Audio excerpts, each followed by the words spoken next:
सत श्री अकाल टीवी 84 देख रहे सारे दर्शकों का स्वागत है। मैं हरप्रीत कौर ते बुलेटिन की शुरुआत करते हैं हेडलाइन से नाल। साबका गृह मंत्री पी चिदंबरम 26 अगस्त तक सीबीआई दे कोल रिमांड ते देर रात सीबीआई ने चिदंबरम नूं जबरी घरों चुक्या। आईएनएक्स घोटाला मामले विच नामजद ने चिदंबरम। हड़ मारे पंजाब नाल मोदी सरकार ने कीता वितकरा। हड़ां नाल नजिठण लई पंजाब नूं नहीं दित्ती कोई राहत। देश दे बाकी सूबिਆਂ ਲਈ टीमां दा कीता गठन। बाकी सूबिਆਂ विच जल्द कीता जावेगा सर्वे। कैप्टन अमरिंदर सिंह ने हड़ां पिछे भाखड़ा ब्यास प्रबंधन बोर्ड नूं दित्ती क्लीन चिट। मुख मंत्री ने गैर कानूनी माइनिंग नूं भी नहीं दस्सिया कारण। कैप्टन ने कहा प्रभावित व्यक्तियों नूं जल्द दित्ता जावेगा मुआवजा। पंजाब सरकार हड़ां ते ठल पाउण लई पूरी तरह नाकाम। सुखपाल खैरा ते सिमरजीत सिंह बैंस दा पंजाब सरकार ते निशाना। कहा भाखड़ा ब्यास मैनेजमेंट ते पंजाब सरकार दे गैर जिम्मेवाराना रवैये कारण पंजाब विच आए हड़। ते दिल्ली हाई कोर्ट ने अमृतधारी सिखां नूं दित्ती वड्डी राहत। किरपान धारण करन वाले सिखां नूं उच्च सुरक्षा वाले समागमां विच जाण तों नहीं जा सकदा रोकिया। ते हुण इन्हां खबरां दा विस्तार। भ्रिष्टाचार के मामले में फसे साबका केंद्रीय मंत्री पी चिदंबरम नूं अज दिल्ली की अदालत में पेश किया गया। सीबीआई अदालत ने फैसला सुनाउंदियां चिदंबरम नूं 26 अगस्त तक रिमांड ते भेज दिता है। इस तों पहलां पी चिदंबरम की अगवाई कर रहे सीनियर वकीलों के नाल साबका केंद्रीय मंत्री की पत्नी नलिनी ते उन्हां दा पुत्र कार्ती राउज अदालत कंपलैक्स विच पुजे सन। इस तों पहलां साबका वित्त मंत्री पी चिदंबरम नूं सीबीआई के हाई वोल्टेज ड्रामे तो बाद बुधवार देर रात उन्हां दे घर तो गिरफ्तार किया गया सी। आईएनएक्स मीडिया मामले विच सीबीआई ते इनफोर्समेंट डायरैक्टोरेट की टीम 27 घंटे उन्हां दी भाल कर रही सी। इस दौरान सारिआं नूं हैरान करदिआं चिदंबरम देर शाम कांग्रेस के मुख दफ्तर पहुंचे। उत्थे उन्हां एक प्रेस कॉन्फ्रेंस की ते अपने उपर लगे सारे दोषां नूं बेबुनियाद दस्सिया। चिदंबरम ने कहा कि आईएनएक्स मीडिया मामले विच उन्हां खिलाफ कोई दोष नहीं है। उन्हां दे परिवार दे विरुद्ध भी कोई दोष पत्र नहीं है।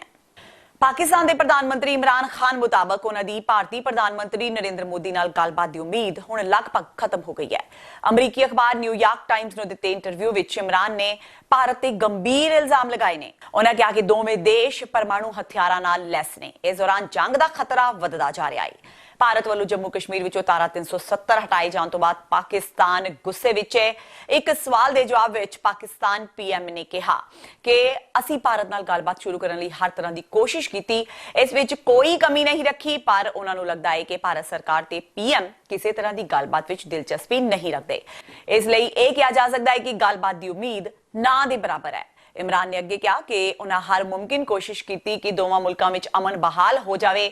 उन्हें कहा कि पर इंज लगता है कि अमन ते शांति लई गलबात लई उन्हां दी हर कोशिश नाकामयाब रही। पंजाब के मुख्यमंत्री कैप्टन अमरिंदर सिंह ने पंजाब विच आए हड़ां पिछे भाखड़ा ब्यास प्रबंधन बोर्ड नूं क्लीन चिट दिंदिआं कहा है कि हालात इन्ने खराब होने पिछे बीबीएमबी की कोई गलती नहीं। भाखड़ा बन विचों सतलुज दरिया विच छड्डे गए रिकॉर्ड तोड़ पानी ने पंजाब के सैकड़े पिंड डोब दिते ने। मुख्यमंत्री पंजाब कैप्टन अमरिंदर सिंह ने जलंधर जिले के सुल्तानपुर लोधी ते गिद्दड़ पिंडी के पिंड सरूपवाल विच हड़ वाले इलाकों का जायजा लिया।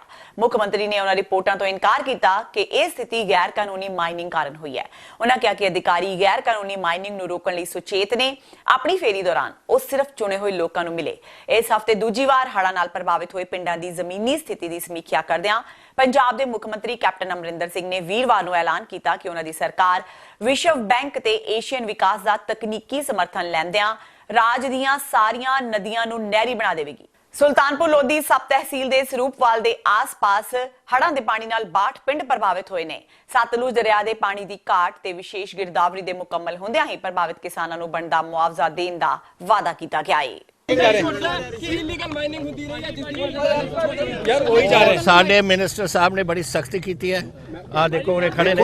मैं अगे भी दस्सिया सीगा अगे अगे कली कली खड्ड सी सानू शिकायतां आउंदियां सी। हुण नवीं पॉलिसी बनी है बिल्कुल उत्ते कंट्रोल होऊगा। कोई इलीगल माइनिंग कोई ऐसे होण नहीं देनी। संगरूर विच घग्गर दरिया एक बार फिर घातक रूप धारण करता जा रहा है जिस कारण घग्गर नजदीक वसदे पिंडां दे लोकां विच मुड़ दहशत देखण नूं मिल रही है। दरअसल बीते महीने विच घग्गर विच पए पाड़ कारण पानी किसानां दे खेतां विच जा वड़िया ते उन्हां दी हज़ारां एकड़ फसल बर्बाद करन दे नाल-नाल लोकां दे घरां विच भी दाखिल हो गया सी जिस कारण लोकां नूं काफी परेशानी झेलनी पई सी। हुण एक बार फिर घग्गर विच पानी दा पद्धर वध गया है जिस कारण स्थानक लोकां दे साह सूते पए ने जबकि प्रशासनिक अधिकारियों मुताबक प्रशासन लोकां दे नाल है ते उन्हां दी हर संभव सहायता कर रहा है। फिलहाल पिंड वासी खुद इस मुसीबत नाल नजिठण लई जदोजहद कर रहे ने। देखना यह होगा कि प्रशासन लोकां दी सहायता लई महज दावे तक सीमित रहिंदा है जां इस मुश्किल दी घड़ी विच लोकां दा साथ देण लई अपड़दा है। ਪਿਛਲੇ ਮਹੀਨੇ 18 ਜੁਲਾਈ ਨੂੰ ਜਿਹੜਾ ਘੱਗਰ ਦੇ ਵਿੱਚ ਬ੍ਰੀਚ ਹੋ ਗਈ ਸੀਗੀ ਫੁੱਲਦ ਪਿੰਡ ਨੂੰ ਲੈ ਕੇ, ਉਹਦੀ ਫੀਲਡ ਦੇ ਵਿੱਚ ਗਿਰਦਾਵਰੀ ਕੰਪਲੀਟ ਹੋ ਚੁੱਕੀ ਹੈ। ਪਟਵਾਰੀ ਤੇ ਕਾਨੂੰਗੋ ਲੈਵਲ ਤੇ ਐਸਡੀਐਮ ਲੈਵਲ ਤੇ ਉਹਦੀ ਵੈਰੀਫਿਕੇਸ਼ਨ ਕੀਤੀ ਜਾ ਰਹੀ ਹੈ, ਜਿਹੜੀ ਅਗਲੇ 2 ਦਿਨਾਂ ਦੇ ਵਿੱਚ ਮੁਕੰਮਲ ਕਰਕੇ ਗਵਰਨਮੈਂਟ ਨੂੰ ਉਹਨਾਂ ਦੇ ਮੁਆਵਜ਼ੇ ਲਈ ਭੇਜ ਦਿੱਤੇ ਜਾਓਗੇ। ਤੇ ਇਸ ਟਾਈਮ ਜਿਹੜਾ ਹੈਗਾ ਫੇਰ ਘੱਗਰ ਦਾ ਲੈਵਲ ਵਧਿਆ ਹੋਇਆ ਹੈ, ਅੱਜ ਵੀ 747 ਦੇ ਲੱਗੇ ਲੈਵਲ ਇਹਦਾ ਹੈ, ਕਿਉਂਕਿ ਪਿੱਛੇ ਟਾਂਗਰੀ ਤੇ ਮਾਰਕੰਡਾ ਦੋਨਾਂ ਜਿਹੜੀ ਹੈ ਦਰਿਆਵਾਂ ਦੇ ਵਿੱਚ ਪਾਣੀ ਜ਼ਿਆਦਾ ਆ ਰਿਹਾ ਹੈ। ਬਟ ਸਾਡੇ ਕੋਲ ਸਾਰੀ ਤਿਆਰੀਆਂ ਨੇ ਇਹਨੂੰ ਕਰੇ, ਜੇਕਰ ਬ੍ਰੀਚ ਹੁੰਦੀ ਹੈ ਤੇ ਸਾਰੇ ਜਾਲ, ਸਾਰਾ empty cement bag SDM Moonak ਦੇ ਕੋਲ ਮੁਹੱਈਆ ਕਰਾਉਣਗੇ। ਤੇ ਅਸੀਂ ਲੋਕਾਂ ਨੂੰ ਵੀ ਬੇਨਤੀ ਕਰ ਰਹੇ ਹਾਂ ਤੇ ਪਟਵਾਰੀ ਤੇ ਡਰੇਨੇਜ ਡਿਪਾਰਟਮੈਂਟ ਦੇ ਵੀ ਲੋਕ ਲੱਗੇ ਹੋਏ ਨੇ ਵੀ ਅੱਜ ਰਾਤ ਨੂੰ ਸਪੈਸ਼ਲ ਨਜ਼ਰ ਬਣਾਏ ਰੱਖਣ ਸੀ। ਹੜ੍ਹ ਦੀ ਲਪੇਟ ਵਿੱਚ ਆਇਆ ਲੁਧਿਆਣਾ ਜ਼ਿਲ੍ਹੇ ਦਾ ਬੁੱਢਾ ਨਾਲਾ ਪਾਣੀ ਭਰ ਜਾਣ ਕਾਰਨ ਪਿਛਲੇ 1 ਹਫ਼ਤੇ ਤੋਂ ਓਵਰਫਲੋ ਹੈ, ਜਿਸ ਕਾਰਨ ਸੀਵਰੇਜ ਬੈਕ ਮਾਰ ਰਿਹਾ ਹੈ। ਪਾਣੀ ਦੀ ਨਿਕਾਸੀ ਨਾ ਹੋਣ ਕਾਰਨ ਪਾਣੀ ਲੋਕਾਂ ਦੇ ਘਰਾਂ ਤੇ ਦੁਕਾਨਾਂ ਵਿੱਚ ਦਾਖਲ ਹੋ ਗਿਆ ਹੈ, ਜਿਸ ਕਾਰਨ ਉਹਨਾਂ ਨੂੰ ਕਈ ਤਰ੍ਹਾਂ ਦੀਆਂ ਪਰੇਸ਼ਾਨੀਆਂ ਦਾ ਸਾਹਮਣਾ ਕਰਨਾ ਪੈ ਰਿਹਾ ਹੈ। ਲੋਕਾਂ ਨੇ ਕਿਹਾ ਕਿ ਕਰੀਬ 1 ਹਫ਼ਤੇ ਦਾ ਸਮਾਂ ਬੀਤ ਜਾਣ ਦੇ ਬਾਵਜੂਦ ਪਾਣੀ ਦੀ ਸਮੱਸਿਆ ਉੱਥੇ ਦੀ ਉੱਥੇ ਹੀ ਹੈ, ਜਿਸ ਕਾਰਨ ਉਹਨਾਂ ਨੂੰ ਚਮੜੀ ਦੇ ਰੋਗ ਵਰਗੀਆਂ ਭਿਆਨਕ ਬਿਮਾਰੀਆਂ ਲੱਗ ਸਕਦੀਆਂ ਨੇ। ਬਿਮਾਰੀਆਂ ਦੇ ਸੰਬੰਧ ਵਿੱਚ ਜਾਣਕਾਰੀ ਦਿੰਦਿਆਂ ਸਿਵਲ ਸਰਜਨ ਲੁਧਿਆਣਾ ਨੇ ਕਿਹਾ ਹੈ ਕਿ ਗੰਦੇ ਨਾਲੇ ਦਾ ਪਾਣੀ ਖੜਾ ਹੋਣ ਕਰਕੇ ਲੋਕਾਂ ਨੂੰ ਚਮੜੀ ਰੋਗ, ਦਸਤ ਤੇ ਪਾਣੀ ਕਾਰਨ ਹੋਣ ਵਾਲੀਆਂ ਬਹੁਤ ਸਾਰੀਆਂ ਬਿਮਾਰੀਆਂ ਹੋ ਸਕਦੀਆਂ ਨੇ। बहुत गंदा पानी है, काले रंग का पानी जिहड़ा सीवरेज वाला ਜਾਂ इंडस्ट्रीयल वेस्ट है, ਉਹਦੇ ਨਾਲ ਬਹੁਤ ਸਾਰੀਆਂ skin and soft tissue infection ਹੋਣ ਦਾ ਡਰ ਬਣਿਆ ਰਹਿੰਦਾ। ਇਸ ਤੋਂ ਇਲਾਵਾ ਪਾਣੀ ਨਾਲ ਜਿਹੜੀਆਂ ਬਿਮਾਰੀਆਂ ਫੈਲਦੀਆਂ ਨੇ, ਜਿਸ ਤਰ੍ਹਾਂ ਉਲਟੀਆਂ, ਦਸਤ, ਕੋਲਰਾ ਹੋ ਗਿਆ, ਹੈਪੇਟਾਈਟਿਸ ਹੋ ਗਿਆ ਜਾਂ ਟਾਈਫਾਇਡ ਫੀਵਰ ਹੋ ਗਿਆ, ਇਹਨਾਂ ਦਾ ਵੀ ਫੈਲਣ ਦਾ ਅੰਦੇਸ਼ਾ ਬਣਿਆ ਰਹਿੰਦਾ। ਲੋਕਾਂ ਨੂੰ ਕੀ ਹਦਾਇਤਾਂ ਹੈਗੀਆਂ ਕਿ ਲੋਕਾਂ ਨੂੰ ਹਦਾਇਤਾਂ, ਕਿਉਂਕਿ ਅਸੀਂ ਸਾਡੀਆਂ ਟੀਮ ਜਾ ਰਹੀਆਂ, ਅਸੀਂ ਟੀਮਸ ਕਾਂਸਟੀਟਿਊਟ ਕੀਤੀਆਂ ਹੋਈਆਂ ਪਹਿਲਾਂ ਹੀ, ਅਲੱਗ-ਅਲੱਗ ਇਲਾਕੇ 'ਚ ਜਾ ਕੇ ਉਹ ਰੂਟੀਨ 'ਚ ਆਪਣਾ ਸਰਵੇ ਵੀ ਕਰਦੀਆਂ। ਜੇ ਕਿਸੇ ਦਾ ਪਾਣੀ ਦਾ ਸੈਂਪਲ ਫੇਲ ਆਉਂਦਾ ਤਾਂ ਅਸੀਂ ਉਹਨਾਂ ਨੂੰ ਕਲੋਰੀਨ ਦੀਆਂ ਟੈਬਲੇਟ ਘਰੋਂ ਘਰੀ ਵੰਡ ਰਹੇ ਹਾਂ। ਉਹ ਇੱਕ ਟੈਬਲੇਟ ਅਸੀਂ 20 ਲੀਟਰ ਪਾਣੀ ਦੇ ਵਿੱਚ ਰੱਖਣੀ ਹੁੰਦੀ ਹੈ ਤੇ ਅੱਧੇ ਘੰਟੇ ਤੱਕ ਉਹ ਗੋਲੀ ਨੂੰ ਪਾਣੀ ਵਿੱਚ ਰਹਿਣ ਦੇਈਦਾ। ਉਸ ਤੋਂ ਬਾਅਦ ਅਸੀਂ ਉਹ ਪਾਣੀ ਇਸਤੇਮਾਲ ਕਰ ਸਕਦੇ ਹਾਂ, ਉਹ ਜਰਮ ਰਹਿਤ ਹੋ ਜਾਏਗਾ। ਉਹਦੇ ਨਾਲੇ ਪਾਣੀ ਨਾਲ ਫੈਲਣ ਵਾਲੀ ਬਿਮਾਰੀਆਂ ਨਹੀਂ ਹੋਣਗੀਆਂ। ਹੜ੍ਹ ਮਾਰੇ ਪੰਜਾਬ ਨਾਲ ਮੋਦੀ ਸਰਕਾਰ ਨੇ ਵਿਤਕਰਾ ਕੀਤਾ ਹੈ। ਕੇਂਦਰੀ ਗ੍ਰਹਿ ਮੰਤਰੀ ਅਮਿਤ ਸ਼ਾਹ ਦੀ ਅਗਵਾਈ ਹੇਠ ਦਿੱਲੀ ਵਿੱਚ ਹੋਈ ਉੱਚ ਪੱਧਰੀ ਮੀਟਿੰਗ ਵਿੱਚ ਬਾਕੀ ਹੜ੍ਹ ਪ੍ਰਭਾਵਿਤ ਰਾਜਾਂ ਵਿੱਚ ਟੀਮਾਂ ਭੇਜਣ ਦਾ ਐਲਾਨ ਕੀਤਾ ਗਿਆ, ਪਰ ਪੰਜਾਬ ਨੂੰ ਵਿਸਾਰ ਦਿੱਤਾ ਗਿਆ।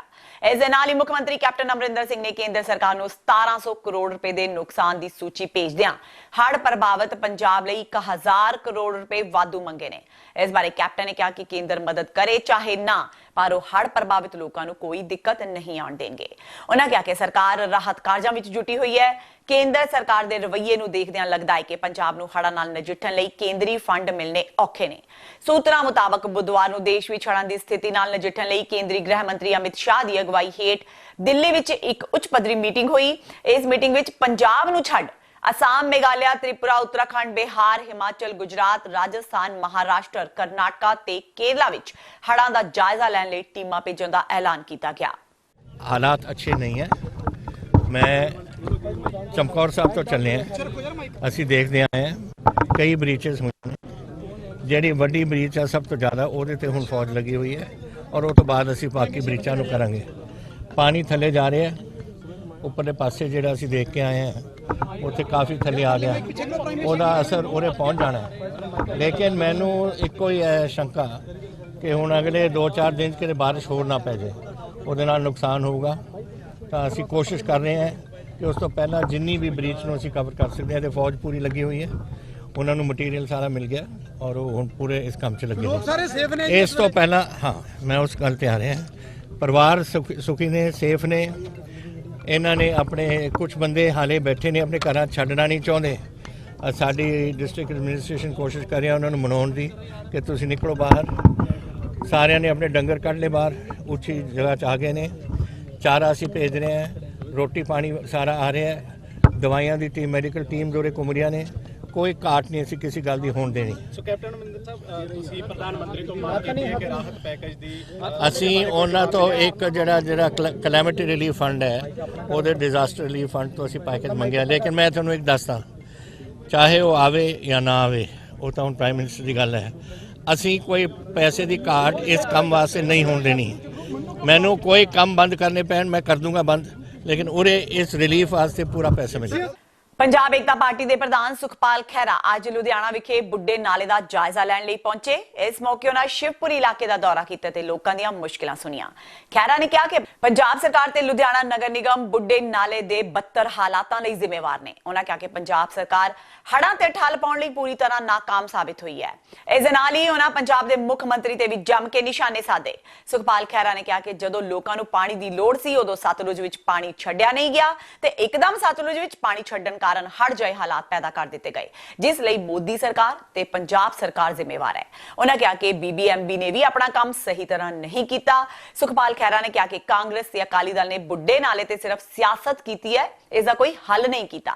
ਖਹਿਰਾ ਨੇ ਕਿਹਾ ਕਿ ਅੱਜ ਲੁਧਿਆਣਾ ਵਾਸੀ ਬੁੱਢੇ ਨਾਲੇ ਤੋਂ ਪਰੇਸ਼ਾਨ ਨੇ, ਜਿਸ ਲਈ ਨਗਰ ਨਿਗਮ ਵੀ ਜ਼ਿੰਮੇਵਾਰ ਹੈ।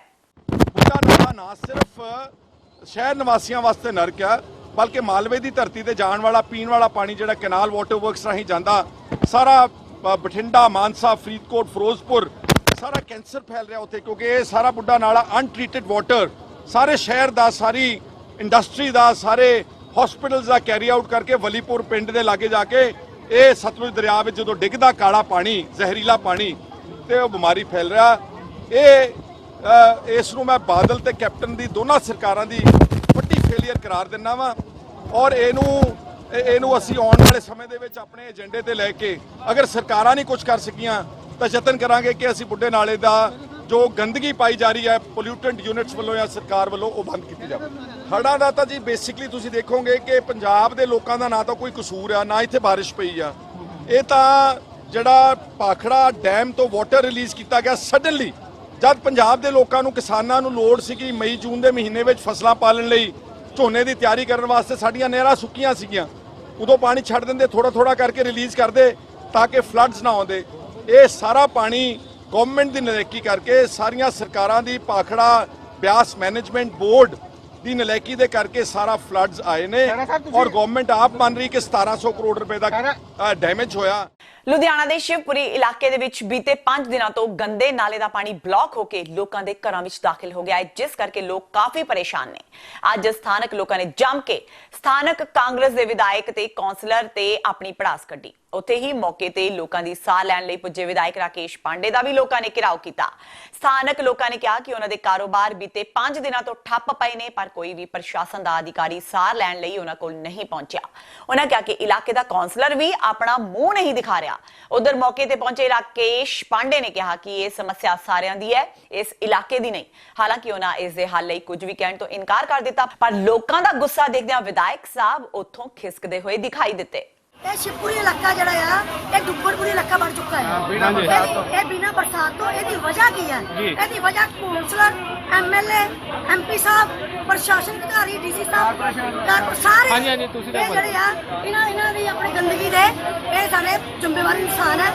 ਅੱਜ ਦੇਖੋ 5 ਦਿਨ ਤੋਂ ਪਾਣੀ ਆ ਰਿਹਾ, 5 ਦਿਨ ਤੋਂ ਕੋਈ ਵੀ ਸਾਡੇ ਏਰੀਆ 'ਚ ਕੋਈ ਨਹੀਂ ਆਇਆ। ਕੋਈ ਮੀਡੀਆ ਵਾਲੇ ਆਏ ਸੀ ਪਰਸੋਂ, ਉਹਨਾਂ ਨੇ ਦੇਖਿਆ, ਸਾਡੇ ਤੇ ਦਇਆ ਕੀਤੀ, ਉਹਨਾਂ ਨੇ ਖਬਰ ਅੱਗੇ ਵਧਾਈ। ਖਬਰ ਵਧਾਉਣ ਨਾਲ ਕੌਂਸਲਰ ਸਾਹਿਬ ਹੁਣ ਆਏ ਆ, ਉਹਨਾਂ ਨੂੰ ਪਤਾ ਲੱਗਾ ਹੁਣ ਸਾਰਾ ਮੀਡੀਆ ਆ ਰਿਹਾ ਆ। ਕੌਂਸਲਰ ਸਾਹਿਬ ਹਾਲੇ ਤੱਕ MLA ਨਹੀਂ ਆਏ, ਕੋਈ DC ਸਾਹਿਬ, ਕੋਈ ਸਿਹਤ ਵਿਭਾਗ ਦੇ ਅਧਿਕਾਰੀ ਕੋਈ ਨਹੀਂ ਆਏ। ਇਹ ਕਾਹਦਾ ਪਾਣੀ ਆ ਰਿਹਾ ਹੈ? ਇਹ ਪਾਣੀ ਨਾਲੇ ਦਾ ਆ, ਗੰਦਾ ਪਾਣੀ ਆ, ਸੀਵਰੇਜ ਰੁਕੇ ਹੋਏ ਆ ਜਿਹੜੇ ਅੱਜ ਤੱਕ ਕਦੇ ਵੀ ਕੌਂਸਲਰ ਸਾਹਿਬ ਨੇ ਸਾਫ਼ ਨਹੀਂ ਕਰਾਏ। ਇਹ ਤਾਂ ਹੋਏਗੀ ਜੀ, ਜਦ ਮੁਸ਼ਕਲ ਹੈ ਤਾਂ ਸਾਰਿਆਂ ਵਾਸਤੇ ਇੱਕੋ ਜਿਹੀ ਆ, ਮੇਰੇ ਵਾਸਤੇ ਵੀ, ਇਹਨਾਂ ਵਾਸਤੇ ਵੀ। ਅਸੀਂ ਵੀ ਇਸੇ ਸਮੱਸਿਆ ਨੂੰ ਹੱਲ ਕਰਨ ਵਾਸਤੇ ਸਾਰੇ ਲੱਗੇ ਹੋਏ ਆ। ਇਲਾਕਾ ਕੌਂਸਲਰ ਦੇਖ ਲਓ, ਤੁਹਾਡੇ ਨਾਲ ਕਿਤੇ ਨਹੀਂ ਖੜੇ, ਦੋਨੇ ਇਲਾਕਾ ਕੌਂਸਲਰ ਸਾਰੇ ਇੱਧਰਲੇ ਨਾਲ ਨੇ। ਉਸੇ ਗੱਲ ਨੂੰ ਅਸੀਂ 5 ਦਿਨਾਂ ਦੇ ਹੱਲ ਕਰਨ ਲੱਗੇ ਹੋਏ। ਪਰ ਹੁਣ ਜੇ ਚਾਰੇ ਪਾਸੇ ਇੱਕਦਮ ਪਾਣੀ ਆ ਜਾਊਗਾ ਜਾਂ ਬਾਰਿਸ਼ ਦੇ ਉੱਤੇ ਕੋਈ ਜ਼ੋਰ ਨਹੀਂ, ਇੰਨੀ ਜ਼ਿਆਦਾ ਬਾਰਿਸ਼ ਪੈ ਚੁੱਕੀ, ਤੁਸੀਂ ਆਪ ਹੀ ਸਾਰਿਆਂ ਨੇ ਦੇਖਿਆ ਹੈਗਾ, ਤਾਂ ਥੋੜਾ ਟਾਈਮ ਤਾਂ ਲੱਗਦਾ ਹੈਗਾ ਨਾ ਪ੍ਰੋਬਲਮ ਨੂੰ ਸੋਲਵ ਕਰਨ ਲਈ। ਤੇ ਹੁਣ ਵੇਲਾ ਹੋ ਗਿਆ ਬ੍ਰੇਕ ਦਾ, ਬਾਕੀ ਦੀਆਂ ਖਬਰਾਂ ਇਸ ਬ੍ਰੇਕ ਤੋਂ ਬਾਅਦ।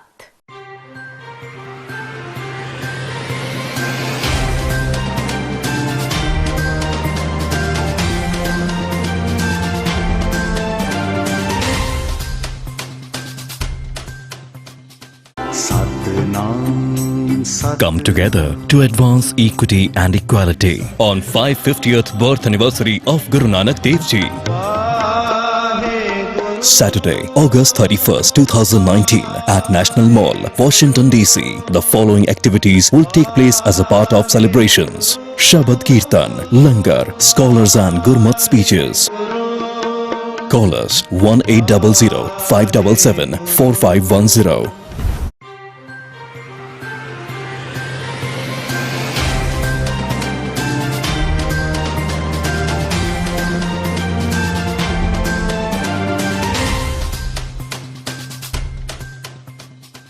ਬ੍ਰੇਕ ਤੋਂ ਬਾਅਦ ਟੀਵੀ 84 ਦੇ ਖਬਰਾਂ ਦੇ ਬੁਲੇਟਿਨ ਵਿੱਚ ਸਵਾਗਤ ਹੈ। ਵਧਦੇ ਹਾਂ ਅਗਲੀ ਖਬਰ ਵੱਲ।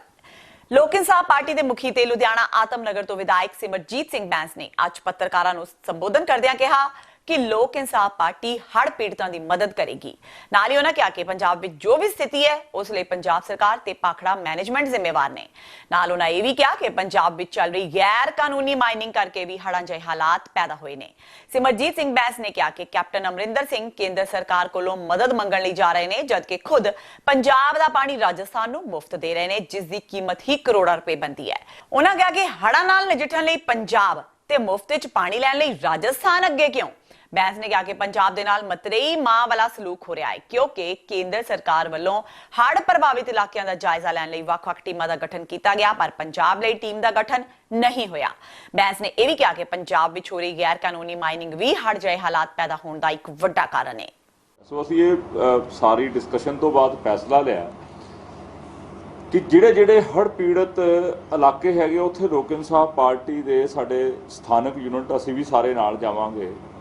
ਲੋਕਾਂ ਦੀ ਮਦਦ ਚਾਹੇ ਉਹ ਕੱਪੜਿਆਂ ਦੇ ਰੂਪ 'ਚ ਹੋਵੇ, ਚਾਹੇ ਉਹ ਪਸ਼ੂਆਂ ਦੇ ਚਾਰੇ ਦੇ ਰੂਪ 'ਚ ਹੋਵੇ, ਚਾਹੇ ਉਹ ਮਨੁੱਖ ਦੇ ਖਾਣ ਪੀਣ ਵਾਲੀਆਂ ਵਸਤਾਂ ਦੇ ਰੂਪ ਦੇ ਵਿੱਚ ਹੋਵੇ, ਤੇ ਚਾਹੇ ਕਿਤੇ ਕੋਈ ਮਾਇਕ ਮਦਦ ਦੀ ਲੋੜ ਹੋਈ। ਸੋ ਅਸੀਂ ਇੱਥੇ ਬੜੀ ਵਿਚਾਰ ਚਰਚਾ ਕਰਕੇ ਇਸ ਸਿੱਟੇ ਤੇ ਪਹੁੰਚਿਆ ਵੀ ਅਸੀਂ ਲੋਕ ਇਨਸਾਫ ਪਾਰਟੀ ਹੜ੍ਹ ਪੀੜਤਾਂ ਦੇ ਪੰਜਾਬੀਆਂ ਦੇ ਨਾਲ ਚਟਾਨ ਵਾਂਗ ਖੜ ਕੇ ਉਹਨਾਂ ਦਾ ਦੁੱਖ ਦਰਦ ਬਣਾਉਂਦੇ ਹੋਏ ਮਦਦ ਕਰੇਗੀ।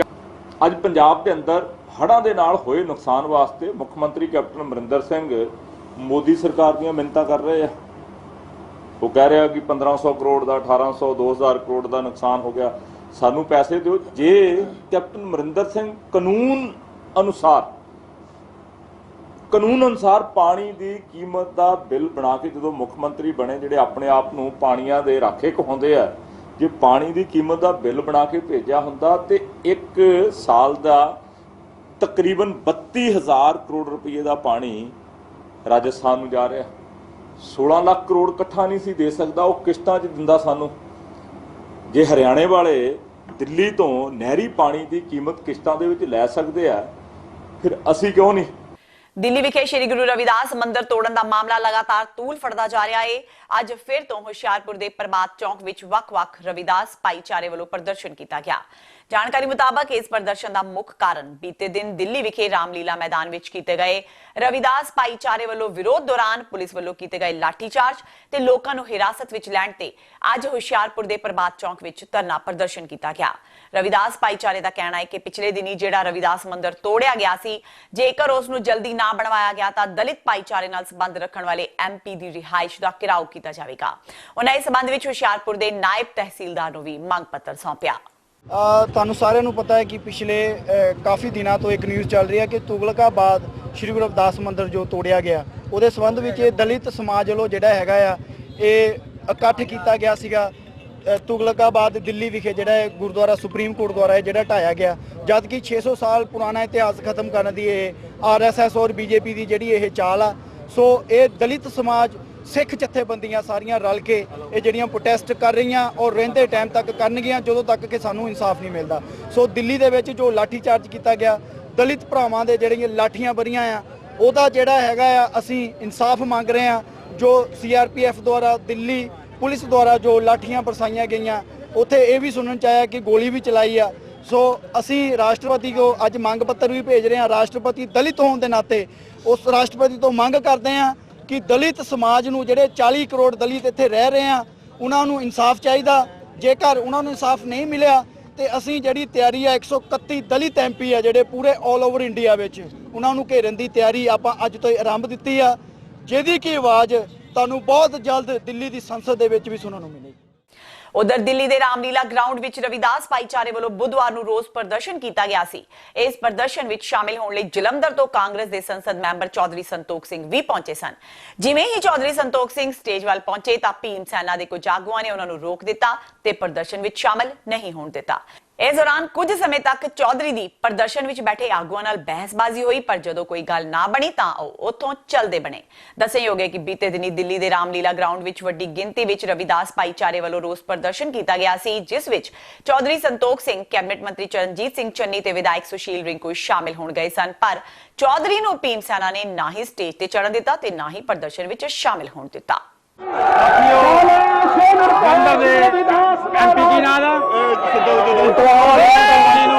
ਸਟੇਜ ਦੇ ਉੱਪਰ ਨਹੀਂ ਚੜਨ ਦਿੱਤਾ ਜਾ ਰਿਹਾ। ਉਹ ਹੁਣ ਆਏ ਆ, ਸਵੇਰ ਦੇ ਨਹੀਂ ਆਏ ਇਹ। ਹੁਣ ਜਿਹੜੇ ਸਾਡੀ ਮੂਲ ਨਿਵਾਸੀ ਲੋਕ ਆ ਉਹ ਚੌਧਰੀ ਸੰਤੋਖ ਨੂੰ ਸਟੇਜ ਦੇ ਉੱਪਰ ਨਹੀਂ ਆਉਣ ਦਿੱਤੇ ਆ, ਮਨਾ ਕਰ ਰਹੇ ਆ। ਤੁਸੀਂ ਦੇਖ ਰਹੇ ਹੋ, ਹਾਂਜੀ ਨਹੀਂ ਜਾਣੇ ਦੇਣਾ ਆਪਣੀਆਂ। ਦੇਖੋ ਬੇਇੱਜ਼ਤੀ ਹੋ ਰਹੀ ਆ, ਰੱਜ ਗਏ ਸਮਾਜ ਦਾ। ਜੇ ਸਾਡੇ ਹੱਕ ਦੀ ਗੱਲ ਨਹੀਂ ਕਰ ਸਕਦੇ ਤਾਂ ਇਹਨਾਂ ਨੂੰ ਅੱਜ ਸਾਡੇ ਸਮਾਜ ਦੇ ਪ੍ਰੋਗਰਾਮਾਂ ਵਿੱਚ ਨਹੀਂ ਆਉਣਾ ਚਾਹੀਦਾ। ਦਿੱਲੀ ਹਾਈ ਕੋਰਟ ਨੇ ਅੰਮ੍ਰਿਤਧਾਰੀ ਸਿੱਖਾਂ ਨੂੰ ਵੱਡੀ ਰਾਹਤ ਦਿੱਤੀ ਹੈ। ਅਦਾਲਤ ਨੇ ਫੈਸਲਾ ਸੁਣਾਇਆ ਹੈ ਕਿ ਕਿਰਪਾਨ ਧਾਰਨ ਕਰਨ ਵਾਲੇ ਸਿੱਖਾਂ ਨੂੰ ਉੱਚ ਸੁਰੱਖਿਆ ਵਾਲੇ ਸਮਾਗਮਾਂ ਵਿੱਚ ਜਾਣ ਤੋਂ ਰੋਕਿਆ ਨਹੀਂ ਜਾ ਸਕਦਾ। ਅਦਾਲਤ ਨੇ ਇਹ ਫੈਸਲਾ ਦਿੱਲੀ ਸਿੱਖ ਗੁਰਦੁਆਰਾ ਪ੍ਰਬੰਧਕ ਕਮੇਟੀ ਦੇ ਪਟੀਸ਼ਨ ਦੀ ਸੁਣਵਾਈ ਕਰਦਿਆਂ ਸੁਣਾਇਆ ਹੈ। ਇਸ ਬਾਰੇ ਦਿੱਲੀ ਕਮੇਟੀ ਦੇ ਪ੍ਰਧਾਨ ਮਨਜਿੰਦਰ ਸਿੰਘ ਸਿਰਸਾ ਨੇ ਦੱਸਿਆ ਕਿ ਦਿੱਲੀ ਕਮੇਟੀ ਨੇ ਜਸਪ੍ਰੀਤ ਸਿੰਘ ਨਾਮ ਦੇ ਨੌਜਵਾਨ ਨੂੰ 15 ਅਗਸਤ 2018 ਨੂੰ ਆਜ਼ਾਦੀ ਦਿਹਾੜੇ ਮੌਕੇ ਲਾਲ ਕਿਲੇ ਤੇ ਹੋ ਰਹੇ ਸਮਾਗਮ ਵਿੱਚ ਕਿਰਪਾਨ ਧਾਰਨ ਕਰਨ ਕਰਕੇ ਜਾਣ ਤੋਂ ਰੋਕੇ ਜਾਣ ਤੇ ਦਿੱਲੀ ਹਾਈ ਕੋਰਟ ਵਿੱਚ ਕੇਸ ਦਾਇਰ ਕੀਤਾ ਗਿਆ ਸੀ। ਦਿੱਲੀ ਪੁਲਿਸ ਨੇ ਅਦਾਲਤ ਵਿੱਚ ਹਲਫੀਆ ਬਿਆਨ ਦਾਇਰ ਕਰਕੇ ਇਹ ਮੰਨਿਆ ਹੈ ਕਿ ਉਹ ਕਿਰਪਾਨ ਧਾਰਨ ਕਰਨ ਵਾਲੇ ਸਿੱਖਾਂ ਨੂੰ ਉੱਚ ਸੁਰੱਖਿਆ ਵਾਲੇ ਸਮਾਗਮਾਂ ਵਿੱਚ ਜਾਣ ਤੋਂ ਨਹੀਂ ਰੋਕੇਗੀ ਤੇ ਸੰਵਿਧਾਨ ਦੀ ਧਾਰਾ 25 ਤਹਿਤ ਮਿਲੇ ਧਾਰਮਿਕ ਆਜ਼ਾਦੀ ਦੇ ਅਧਿਕਾਰ ਦਾ ਸਨਮਾਨ ਕਰੇਗੀ। ਅਦਾਲਤ ਨੇ ਪੁਲਿਸ ਨੂੰ ਹਦਾਇਤ ਕੀਤੀ ਹੈ ਕਿ ਇਸ ਹਲਫੀਆ ਬਿਆਨ ਵਿੱਚ ਦਾਇਰ ਗੱਲ ਦੀ ਪਾਲਣਾ ਉਹ ਭਵਿੱਖ ਵਿੱਚ ਵੀ ਕਰਦੀ ਰਹੇ। ਦਿੱਲੀ ਗੁਰਦੁਆਰਾ ਕਮੇਟੀ ਦੇ ਕਾਨੂੰਨੀ ਸਲਾਹਕਾਰ ਜਗਦੀਪ ਸਿੰਘ ਕਾਲੋ ਨੇ ਦੱਸਿਆ ਕਿ ਇਸੇ ਤਰ੍ਹਾਂ ਦੇ ਦੋ ਹੋਰ ਮਾਮਲਿਆਂ ਵਿੱਚ ਵੀ ਹਾਈ ਕੋਰਟ ਵਿੱਚ ਰਿਟ ਪਟੀਸ਼ਨਾਂ ਦਾਇਰ ਕੀਤੀਆਂ ਹੋਈਆਂ ਨੇ। ਇੱਕ ਕੇਸ ਨੀਟ ਪ੍ਰੀਖਿਆ ਵਿੱਚ ਤੇ ਦੂਜਾ DSSSB ਦੀ ਪ੍ਰੀਖਿਆ ਵਿੱਚ ਸਿੱਖ ਬੱਚਿਆਂ ਨੂੰ ਕਿਰਪਾਨ ਤੇ ਕੜਾ ਪਾ ਕੇ ਜਾਣ ਤੋਂ ਰੋਕਣ ਦਾ ਹੈ। ਉਹਨਾਂ ਦੱਸਿਆ ਕਿ ਇਹਨਾਂ ਦੋਵਾਂ ਮਾਮਲਿਆਂ ਵਿੱਚ ਸਰਕਾਰ ਨੇ ਅਜੇ ਆਪਣਾ ਜਵਾਬ ਦਾਇਰ ਕਰਨਾ ਹੈ ਤੇ ਦੋਹਾਂ ਮਾਮਲਿਆਂ ਦੀ ਅਗਲੀ ਸੁਣਵਾਈ 29 ਅਗਸਤ ਨੂੰ ਹੋਣੀ ਹੈ। ਸ਼੍ਰੀ ਗੁਰੂ ਨਾਨਕ ਦੇਵ ਜੀ ਤੇ ਮਾਤਾ ਸੁਲੱਖਣੀ ਜੀ ਦਾ ਸ਼੍ਰੋਮਣੀ ਗੁਰਦੁਆਰਾ ਪ੍ਰਬੰਧਕ ਕਮੇਟੀ ਵੱਲੋਂ ਵਿਆਹ ਪੁਰਬ 5 ਸਤੰਬਰ ਨੂੰ ਮਨਾਇਆ ਜਾਵੇਗਾ। ਇਸ ਮੌਕੇ ਗੁਰਦੁਆਰਾ ਸ਼੍ਰੀ ਕੰਧ ਸਾਹਿਬ ਬਟਾਲਾ, ਗੁਰਦੁਆਰਾ ਡੇਰਾ ਸਾਹਿਬ ਤੇ ਗੁਰਦੁਆਰਾ ਸੱਤ ਕਰਤਾਰੀਆਂ ਸਾਹਿਬ ਵਿਖੇ ਮਨਾਏ ਜਾ ਰਹੇ ਵਿਆਹ ਪੁਰਬ, ਸਾਲਾਨਾ ਜੋੜ ਮੇਲੇ, ਗੁਰਦੁਆਰਾ ਡੇਰਾ ਸਾਹਿਬ ਤੋਂ ਸਜਾਏ ਜਾ ਰਹੇ ਨਗਰ ਕੀਰਤਨ ਤੇ ਗੁਰਦੁਆਰਾ ਸ਼੍ਰੀ ਬੇਰ ਸਾਹਿਬ ਸੁਲਤਾਨਪੁਰ ਲੋਧੀ ਤੋਂ ਆ ਰਹੇ ਨਗਰ ਕੀਰਤਨ ਦੇ ਸਵਾਗਤ ਤੇ ਵਿਆਹ ਪੁਰਬ ਨੂੰ ਸੁਚੱਜੇ ਢੰਗ ਨਾਲ ਮਨਾਉਣ ਲਈ ਮੀਟਿੰਗ ਗੁਰਦੁਆਰਾ ਸੱਤ ਕਰਤਾਰੀਆਂ ਸਾਹਿਬ ਵਿਖੇ ਕੀਤੀ ਗਈ। ਮੀਟਿੰਗ ਦੌਰਾਨ ਬਟਾਲਾ ਸ਼ਹਿਰ ਦੀ ਬਦ ਤੋਂ ਬੱਤਰ ਹੋਏ ਹਾਲਾਤਾਂ ਦੀ ਵੀ ਚਰਚਾ ਕੀਤੀ ਗਈ ਤੇ ਪ੍ਰਸ਼ਾਸਨ ਨੂੰ ਇਸ ਸੰਬੰਧੀ ਢੁਕਵੇਂ ਕਦਮ ਚੁੱਕਣ ਦੀ ਅਪੀਲ ਕੀਤੀ ਗਈ। ਉਧਰ ਪ੍ਰਸ਼ਾਸਨਿਕ ਅਧਿਕਾਰੀਆਂ ਮੁਤਾਬਕ ਉਹਨਾਂ ਵੱਲੋਂ ਉਚਿਤ ਪ੍ਰਬੰਧ ਕੀਤੇ ਜਾ ਰਹੇ ਨੇ। ਦੇਖੋ ਜੀ, ਜਿਹੜਾ ਬਾਬਾ ਜੀ ਦਾ ਵਿਆਹ ਹੈਗਾ ਉਹ ਬਟਾਲੇ ਦੇ ਲਈ ਬਹੁਤ ਹੀ ਇੰਪੋਰਟੈਂਟ ਹੈਗਾ ਹੈ ਔਰ ਇਹਦੇ ਵਿੱਚ ਲੋਕਾਂ ਨੂੰ ਲੈ ਕੇ ਇੱਥੇ ਨੋਰਮਲ ਪਬਲਿਕ ਨੂੰ ਇਹਦੇ ਵਿੱਚ ਬਹੁਤ ਉਤਸ਼ਾਹ ਹੁੰਦਾ ਹੈਗਾ ਔਰ ਜਿਵੇਂ ਕਿ ਪਹਿਲਾਂ ਬਹੁਤ ਹੀ ਵਧੀਆ ਤਰੀਕੇ ਦੇ ਨਾਲ ਬਾਬਾ ਜੀ ਦਾ ਵਿਆਹ ਮਨਾਇਆ ਜਾਂਦਾ ਹੈ, ਇਸ ਵਾਰ ਵੀ ਬਹੁਤ ਵਧੀਆ ਤਰੀਕੇ ਦੇ ਨਾਲ ਮਨਾਇਆ ਜਾਏਗਾ। ਜਿਹੜੀਆਂ ਕਿ ਲੋਕਾਂ ਨੇ ਸਮੱਸਿਆ ਦੱਸੀਆਂ ਗਈਆਂ ਕਿ ਰੋਡਸ ਦੀ ਕੰਸਟਰਕਸ਼ਨ ਬਾਰੇ ਔਰ ਜਿਹੜਾ ਆਲੇ ਦੁਆਲੇ ਜਿਹੜੀ ਗੰਦਗੀ ਬਾਰੇ ਹੈਗਾ ਉਹਦੇ ਵਿੱਚ ਜਿਹੜੇ ਹੈਗੇ ਅਸੀਂ ਹਰ ਡਿਪਾਰਟਮੈਂਟ ਦੀ ਡਿਊਟੀ ਲਗਾ ਦਿੱਤੀ ਗਈ ਹੈਗੀ ਹੈ। ਸਾਡੇ ਵੱਲੋਂ ਪਰਸਨਲੀ ਹਰ ਰੋਡ ਨੂੰ ਵਿਜ਼ਿਟ ਕਰ ਲਿਆ ਗਿਆ ਹੈਗਾ। ਇਹ ਸਾਰੀਆਂ ਜਿਹੜੀਆਂ ਰੋਡਸ ਹੈਗੀਆਂ ਨੇ ਬਾਬਾ ਜੀ ਦੇ ਵਿਆਹ ਤੋਂ ਜਿਹੜੀ ਹੈਗੀਆਂ ਪਹਿਲਾਂ ਉਹ ਠੀਕ ਕਰ ਦਿੱਤੀਆਂ ਜਾਣਗੀਆਂ ਤਾਂ ਜੋ ਆਮ ਜਨਤਾ ਨੂੰ ਕੋਈ ਵੀ ਦਿੱਕਤ ਨਾ ਆਵੇ। ਜਿਹੜੀ ਮੇਨ ਰੋਡ ਹੈਗੀ ਆ ਉਹ ਬਣਨੀ ਸਟਾਰਟ ਹੋ ਚੁੱਕੀ ਹੈਗੀ ਆ। ਬਾਕੀ ਵੀ ਜਿਹੜੀਆਂ ਰੋਡਸ ਹੈਗੀਆਂ ਨੇ ਜਿਹੜੀ ਕਿ ਕੌਂਸਲ ਵੱਲੋਂ ਜਿਹੜੇ ਟੈਂਡਰ ਲਗਾਏ ਗਏ ਹੈਗੇ ਨੇ ਉਹ ਵੀ ਜਿਹੜੀਆਂ ਹੈਗੀਆਂ ਰੋਡ ਪੈਰਲਲੀ ਜਿਹੜੀਆਂ ਉਹ ਬਣਨੀਆਂ ਸਟਾਰਟ ਹੋ ਜਾਣਗੀਆਂ। ਆਬਕਾਰੀ ਤੇ ਕਰ ਵਿਭਾਗ ਪੰਜਾਬ ਨੇ ਕਰੀਬ 60 ਕਰੋੜ ਰੁਪਏ ਦੇ ਬੋਗਸ ਬਿੱਲਾਂ ਦੇ ਸਹਾਰੇ ਸਰਕਾਰੀ ਖਜ਼ਾਨੇ ਨੂੰ ਲਗਭਗ 10 ਕਰੋੜ 80 ਲੱਖ ਰੁਪਏ ਦਾ ਚੂਨਾ ਲਾਉਣ ਵਾਲੇ ਇੱਕ ਵੱਡੇ GST ਬੋਗਸ ਬਿੱਲ ਘਪਲੇ ਦਾ ਪਰਦਾਫਾਸ਼ ਕੀਤਾ ਹੈ। ਵਿਭਾਗ ਦੀ ਇਨਫੋਰਸਮੈਂਟ ਟੀਮ ਨੇ ਪੁਰਾਣੇ ਟਰੱਕਾਂ ਨੂੰ ਸਕ੍ਰੈਪ ਕਰਕੇ ਵੇਚਣ ਵਾਲੀ ਖਨੌਰੀ ਮੰਡੀ ਦੀ ਇਸ ਫਰਮ ਗਣਪਤੀ ਮੋਟਰ ਸਟੋਰ ਦੇ ਮਾਲਕ ਸੁਭਾਸ਼ ਚੰਦਰ ਨੂੰ GST ਐਕਟ ਤਹਿਤ ਗ੍ਰਿਫਤਾਰ ਵੀ ਕਰ ਲਿਆ ਹੈ, ਜਿਸ ਨੇ ਲੋਹੇ ਤੇ ਕਬਾੜ ਦੀਆਂ ਜਾਲੀ ਤੇ ਗਲਤ ਟ੍ਰਾਂਜੈਕਸ਼ਨ ਕੀਤੀਆਂ ਸਨ। ਸਰਕਾਰੀ ਖਜ਼ਾਨੇ ਨੂੰ ਇਸ ਕਦਰ ਚੂਨਾ ਲਾਉਣ ਵਾਲੇ ਦੀ ਅਜਿਹੀ ਗ੍ਰਿਫਤਾਰੀ ਪੰਜਾਬ ਵਿੱਚ ਆਪਣੀ ਕਿਸਮ ਦੀ ਇੱਕ ਦੂਜੀ ਗ੍ਰਿਫਤਾਰੀ ਹੈ। ਹਰੇਕ ਡੀਲਰ ਨੇ ਜਿਹੜੀ ਵੀ ਟ੍ਰਾਂਜੈਕਸ਼ਨ ਕਿਤੋਂ ਵੀ ਲੈਣੀ ਆ ਉਹਦੇ ਨਾਲ ਪ੍ਰੋਪਰ ਡਾਕੂਮੈਂਟੇਸ਼ਨ ਹੋਣੀ ਚਾਹੀਦੀ ਆ, ਬਿੱਲ ਹੋਣਾ ਚਾਹੀਦਾ, ਬਿਲਟੀ ਹੋਣੀ ਚਾਹੀਦੀ ਆ ਐਂਡ ਈਵੇ ਬਿੱਲ ਹੋਣਾ ਚਾਹੀਦਾ। ਇਹ ਲੋਕ ਕੀ ਕਰ ਰਹੇ ਸੀ, ਦਿੱਲੀ ਤੋਂ ਮਾਲ ਲੈ ਰਹੇ ਸੀ, ਦਿੱਲੀ ਤੋਂ ਪ੍ਰੋਪਰ ਡਾਕੂਮੈਂਟੇਸ਼ਨ ਦੇ ਨਾਲ ਮਾਲ ਲੈ ਰਹੇ ਸੀ, ਲੇਕਿਨ ਸਿਰਫ ਪੇਪਰ ਆ ਰਹੇ ਸੀ, ਉੱਥੋਂ ਡਾਕੂਮੈਂਟ ਆ ਰਹੇ ਸੀ, ਗੁਰਜ ਨਹੀਂ ਸੀ ਆ ਰਹੀਆਂ, ਮਾਲ ਨਹੀਂ ਸੀ ਆ ਰਿਹਾ, ਸਿਰਫ ਗੁਰਜ ਡਾਕੂਮੈਂਟ ਆ ਰਹੇ ਸੀ, ਬੋਕਸ ਡਾਕੂਮੈਂਟ ਆ ਰਹੇ ਸੀ। ਔਰ ਮਾਲ ਕੀ ਕਰਦੇ ਸੀ, ਇਹ ਟਰੱਕ ਏਜੰਸੀ 'ਚ ਲੈ ਕੇ ਉਹਨਾਂ ਨੂੰ ਡਿਸਮੈਂਟਲ ਕਰਕੇ ਉਹਦਾ ਜੋ ਸਕ੍ਰੈਪ ਬਣਦਾ ਸੀ ਉਹ ਵੇਚ ਰਹੇ ਸੀ ਇਨਫੈਕਟ। ਸੋ ਇਸ ਤਰ੍ਹਾਂ ਦਾ ਸਕੈਮ ਹੈ ਇਹ, ਜਿਹੜਾ ਕਿ ਬਿਲਕੁਲ ਹੀ ਕਲੀਅਰ ਕੱਟ ਸਕੈਮ ਆ ਟੈਕਸੇਸ਼ਨ ਦੇ ਵਿੱਚ, ਔਰ ਇਹ 60 ਕਰੋੜ ਰੁਪਇਆ ਇਹਦੇ ਵਿੱਚ ਇਨਵੋਲਵ ਆ। ਅਬਾਊਟ 10 ਕਰੋੜ ਟੈਕਸ ਇਨਵੋਲਵ ਆ ਇਹਦੇ ਵਿੱਚ। ਮਤਲਬ ਕਿੰਨੇ ਬੰਦੇ ਅਰੈਸਟ ਕੀਤੇ ਸਰ ਇਹਦੇ ਵਿੱਚ? ਇੱਕ ਬੰਦਾ ਅਰੈਸਟ ਕੀਤਾ ਫਿਲਹਾਲ। ਤੇ ਕਿੰਨੇ ਬੰਦੇ ਇਹਦੇ ਵਿੱਚ ਮਿਲੇ ਹੋਏ ਲੱਗਦੇ ਨੇ? ਇਹ ਗਰੁੱਪ ਕਿੱਡਾ ਕੁ ਨਹੀਂ, ਉਹ ਅੰਡਰ ਇਨਵੈਸਟੀਗੇਸ਼ਨ ਆ। ਅਸੀਂ ਉਹ ਜਦੋਂ ਇਨਵੈਸਟੀਗੇਸ਼ਨ ਸਾਡੀ ਕੰਪਲੀਟ ਹੋ ਜੂਗੀ ਉਹਦੇ ਬਾਅਦ ਅਸੀਂ ਤੁਹਾਨੂੰ ਦੱਸਾਂਗੇ। ਕਿਹੜੇ ਟੋਲ ਪਲਾਜ਼ਾ ਦਾ ਇਸਤੇਮਾਲ ਕਰ ਰਹੇ ਸੀ? ਇੱਕੋ ਇੱਕ ਗਣਪਤੀ ਮੋਟਰ। ਤਰਨਤਾਰਨ ਦੇ ਕਸਬਾ ਅਲਗੋਂ ਕੋਠੀ ਵਿੱਚ 3 ਪ੍ਰਵਾਸੀ ਮਜ਼ਦੂਰਾਂ ਦੀ ਮਾਸਾਹਾਰੀ ਖਾਣਾ ਖਾਣ ਨਾਲ ਭੇਦ ਭਰੇ ਹਾਲਾਤਾਂ ਵਿੱਚ ਮੌਤ ਹੋ ਗਈ। ਮਰਨ ਵਾਲਿਆਂ ਵਿੱਚ 2 ਬਿਹਾਰ ਤੇ 1 ਬੰਗਾਲ ਦਾ ਰਹਿਣ ਵਾਲਾ ਸੀ। ਉਹ ਅਲਗੋਂ ਕੋਠੀ ਵਿੱਚ ਕਿਰਾਏ ਦੇ ਮਕਾਨ ਵਿੱਚ ਰਹਿੰਦੇ ਸਨ। ਇਸ ਬਾਰੇ ਸਾਹਿਲ ਪੁੱਤਰ ਰਾਇਨ ਚੌਧਰੀ ਵਾਸੀ ਬਿਹਾਰ ਨੇ ਦੱਸਿਆ ਕਿ ਉਸ ਦਾ ਭਰਾ ਕੋਮਲ, ਰਾਹੁਲ ਤੇ ਸੁਪਨ ਤਿੰਨੇ ਹੀ ਕਸਬਾ ਅਲਗੋਂ ਕੋਠੀ ਵਿੱਚ 2 ਸਾਲ ਤੋਂ ਇਕੱਠੇ ਇੱਕ ਹੀ ਕਮਰੇ ਵਿੱਚ ਕਿਰਾਏ ਤੇ ਰਹਿੰਦੇ ਸਨ। ਉਹ ਇੱਥੇ ਪੀਓਪੀ ਦਾ ਕੰਮ ਕਰਦੇ ਸਨ। ਕੰਮ ਤੋਂ ਵਾਪਸ ਆ ਕੇ ਤਿੰਨਾਂ ਨੇ ਮੀਟ ਬਣਾਇਆ, ਜਿਸ ਵਿੱਚ ਕੋਈ ਜ਼ਹਿਰੀਲੀ ਵਸਤੂ ਰਿਝ ਗਈ। ਇਸ ਬਾਰੇ ਉਹਨਾਂ ਨੂੰ ਪਤਾ ਨਹੀਂ ਚੱਲਿਆ ਤੇ ਉਹਨਾਂ ਨੇ ਜ਼ਹਿਰੀਲਾ ਮੀਟ ਖਾ ਲਿਆ। ਇਸ ਕਾਰਨ ਰਾਹੁਲ 13 ਸਾਲ, ਸੁਪਨ 25 ਸਾਲ ਦੀ ਮੌਕੇ ਤੇ ਹੀ ਮੌਤ ਹੋ ਗਈ। ਤੀਜੇ ਵਿਅਕਤੀ ਰਾਹੁਲ 32 ਸਾਲ ਦੀ ਹਸਪਤਾਲ ਲੈ ਜਾਂਦੇ ਸਮੇਂ ਰਸਤੇ ਵਿੱਚ ਮੌਤ ਹੋ ਗਈ। ਥਾਣਾ ਵਲਟੋਹਾ ਪੁਲਿਸ ਨੇ 3 ਪ੍ਰਵਾਸੀ ਮਜ਼ਦੂਰਾਂ ਦੀਆਂ ਲਾਸ਼ਾਂ ਕਬਜ਼ੇ ਵਿੱਚ ਲੈ ਕੇ ਧਾਰਾ 174 ਦੀ ਕਾਰਵਾਈ ਕਰ ਲਾਸ਼ਾਂ ਨੂੰ ਪੋਸਟਮਾਰਟਮ ਲਈ ਪੱਟੀ ਭੇਜ ਦਿੱਤਾ ਹੈ। ਇਹ ਇੱਥੇ ਲੇਬਰ ਵਾਸਤੇ ਪ੍ਰਵਾਸੀ ਮਜ਼ਦੂਰ 3-4 ਜਣੇ ਰਹਿੰਦੇ ਸੀਗੇ ਤੇ ਇਹਨਾਂ ਨੇ ਰਾਤ ਕੋਈ ਆੜੇ ਹੁੰਦੇ ਆ ਮੁਰਗਿਆਂ ਦੇ ਪੋਛੇ ਵਗੈਰਾ ਇਹ ਬਣਾਏ ਆ, ਉਸ ਤਰ੍ਹਾਂ ਹੀ ਉਹ ਪਤੀਲੇ 'ਚ ਪਏ ਆ। ਜਾਂ ਤਾਂ ਕੋਈ ਕੋੜ ਕਿਰਲੀ ਉਹਦੇ 'ਚ ਰਿੱਝ ਗਈ ਆ ਜ਼ਰੀਲੀ, ਜਾਂ ਕੋਈ ਇਹੋ ਜਿਹਾ ਕਾਰਨ ਬਣਿਆ ਜਿਹੜਾ ਇਹ ਉਸ ਤਰ੍ਹਾਂ ਹੀ ਇਹਨਾਂ ਦੀਆਂ ਡੈੱਡ ਬੋਡੀਆਂ ਜਿਹੜੀਆਂ ਪਈਆਂ ਵਾ ਕੋਈ ਇਸੇ ਦੇ ਵਿੱਚ ਹੀ ਇਹ ਚੀਜ਼ ਹੁਣ ਅਸੀਂ ਕਬਜ਼ੇ 'ਚ ਲੈ ਲਈਆਂ ਵਾ। ਕਬਜ਼ੇ 'ਚ ਲੈ ਕੇ ਇਹਨਾਂ ਨੂੰ ਵੀ ਲੈਬੋਰਟਰੀ 'ਚ ਭੇਜਾਂਗੇ, ਇਹਨਾਂ ਦਾ ਪੋਸਟਮਾਰਟਮ ਕਰਵਾ ਕੇ ਤੇ ਇਹਨਾਂ ਦਾ ਜਿਹੜਾ ਮਿਹਦਾ ਵਾ ਉਹ ਉੱਥੇ ਜਾਊਗਾ ਲੈਬੋਰਟਰੀ ਦੇ ਵਿੱਚ। ਉਹਦੇ ਵਿੱਚ ਫਿਰ ਪਤਾ ਲੱਗੂਗਾ ਵੀ ਇਹਨਾਂ ਦੀ ਡੈਥ ਦਾ ਕਾਜ਼ ਆਫ ਡੈਥ ਕੀ ਹੈ। ਇਹ ਸਰ ਕਿਹੜੇ ਏਰੀਆ ਦੇ ਰਹਿਣ ਵਾਲੇ ਨੇ? ਇਹ ਬਿਹਾਰ ਦੇ। ਤੇ ਕੋਈ ਇਹ ਕਿੰਨੇ ਵਿਅਕਤੀਆਂ ਦੀ ਤਕਰੀਬਨ ਮੌਤ ਹੋਈ ਹੈ? 2 ਤੇ ਇੱਥੇ ਡੈੱਡ ਬੋਡੀਆਂ ਪਈਆਂ ਵਾ। ਇੱਕ ਬੰਦਾ ਜਿਹੜਾ ਹਸਪਤਾਲ ਲੈ ਕੇ ਗਿਆ ਸੀਗੇ ਉਹਦੀ ਵੀ ਪਤਾ ਲੱਗਿਆ ਵੀ ਡੈਥ ਹੋ ਗਈ ਹੈ। ਤੇ ਇਹ ਸਨ ਹੁਣ ਤੱਕ ਦੀਆਂ ਖਬਰਾਂ। ਜਾਂਦੇ ਇੱਕ ਵਾਰ ਫੇਰ ਨਜ਼ਰ ਮਾਰਦੇ ਹਾਂ ਮੁੱਖ ਖਬਰਾਂ ਤੇ। ਸਾਬਕਾ ਗ੍ਰਹਿ ਮੰਤਰੀ ਪੀ ਚਿਦੰਬਰਮ 26 ਅਗਸਤ ਤੱਕ ਸੀਬੀਆਈ ਦੇ ਕੋਲ ਰਿਮਾਂਡ ਤੇ ਦੇਰ ਰਾਤ ਸੀਬੀਆਈ ਨੇ ਚਿਦੰਬਰਮ ਨੂੰ ਜਬਰੀ ਘਰੋਂ ਚੁੱਕਿਆ। ਆਈਐਨਐਕਸ ਘੋਟਾਲਾ ਮਾਮਲੇ ਵਿੱਚ ਨਾਮਜ਼ਦ ਨੇ ਚਿਦੰਬਰਮ। ਹੜ੍ਹ ਮਾਰੇ ਪੰਜਾਬ ਨਾਲ ਮੋਦੀ ਸਰਕਾਰ ਨੇ ਕੀਤਾ ਵਿਤਕਰਾ। ਹੜ੍ਹਾਂ ਨਾਲ ਨਜਿੱਠਣ ਲਈ ਪੰਜਾਬ ਨੂੰ ਨਹੀਂ ਦਿੱਤੀ ਕੋਈ ਰਾਹਤ। ਦੇਸ਼ ਦੇ ਬਾਕੀ ਸੂਬਿਆਂ ਲਈ ਟੀਮਾਂ ਦਾ ਕੀਤਾ ਗਠਨ। ਬਾਕੀ ਸੂਬਿਆਂ ਵਿੱਚ ਜਲਦ ਕੀਤਾ ਜਾਵੇਗਾ ਸਰਵੇ। ਕੈਪਟਨ ਅਮਰਿੰਦਰ ਸਿੰਘ ਨੇ ਹੜ੍ਹਾਂ ਪਿੱਛੇ ਭਾਖੜਾ ਬਿਆਸ ਪ੍ਰਬੰਧਨ ਬੋਰਡ ਨੂੰ ਦਿੱਤੀ ਕਲੀਨ ਚਿੱਟ। ਮੁੱਖ ਮੰਤਰੀ ਨੇ ਗੈਰ ਕਾਨੂੰਨੀ ਮਾਈਨਿੰਗ ਨੂੰ ਵੀ ਨਹੀਂ ਦੱਸਿਆ ਕਾਰਨ। ਕੈਪਟਨ ਨੇ ਕਿਹਾ ਪ੍ਰਭਾਵਿਤ ਵਿਅਕਤੀਆਂ ਨੂੰ ਜਲਦ ਦਿੱਤਾ ਜਾਵੇਗਾ ਮੁਆਵਜ਼ਾ। ਪੰਜਾਬ ਸਰਕਾਰ ਹੜ੍ਹਾਂ ਤੇ ਠੱਲ ਪਾਉਣ ਲਈ ਪੂਰੀ ਤਰ੍ਹਾਂ ਨਾਕਾਮ। ਸੁਖਪਾਲ ਖਹਿਰਾ ਤੇ ਸਿਮਰਜੀਤ ਸਿੰਘ ਬੈਂਸ ਦਾ ਪੰਜਾਬ ਸਰਕਾਰ ਤੇ ਨਿਸ਼ਾਨਾ। ਕਿਹਾ ਭਾਖੜਾ ਬਿਆਸ ਮੈਨੇਜਮੈਂਟ ਤੇ ਪੰਜਾਬ ਸਰਕਾਰ ਦੇ ਗੈਰ ਜ਼ਿੰਮੇਵਾਰਾਨਾ ਰਵੱਈਏ ਕਾਰਨ ਪੰਜਾਬ ਵਿੱਚ ਆਏ ਹੜ੍ਹ। ਤੇ ਦਿੱਲੀ ਹਾਈ ਕੋਰਟ ਨੇ ਅੰਮ੍ਰਿਤਧਾਰੀ ਸਿੱਖਾਂ ਨੂੰ ਦਿੱਤੀ ਵੱਡੀ ਰਾਹਤ। ਕਿਰਪਾਨ ਧਾਰਨ ਕਰਨ ਵਾਲੇ ਸਿੱਖਾਂ ਨੂੰ ਉੱਚ ਸੁਰੱਖਿਆ ਵਾਲੇ ਸਮਾਗਮਾਂ ਵਿੱਚ ਜਾਣ ਤੋਂ ਨਹੀਂ ਜਾ ਸਕਦਾ ਰੋਕਿਆ। ਇਸ ਦੇ ਨਾਲ ਹੀ TV 84 ਦਾ ਖਬਰਾਂ ਦਾ ਇਹ ਬੁਲੇਟਿਨ ਖਤਮ ਹੁੰਦਾ ਹੈ। ਮੈਨੂੰ ਹਰਪ੍ਰੀਤ ਕੌਰ ਨੂੰ ਦਿਓ ਇਜਾਜ਼ਤ। ਸਤਿ ਸ਼੍ਰੀ ਅਕਾਲ।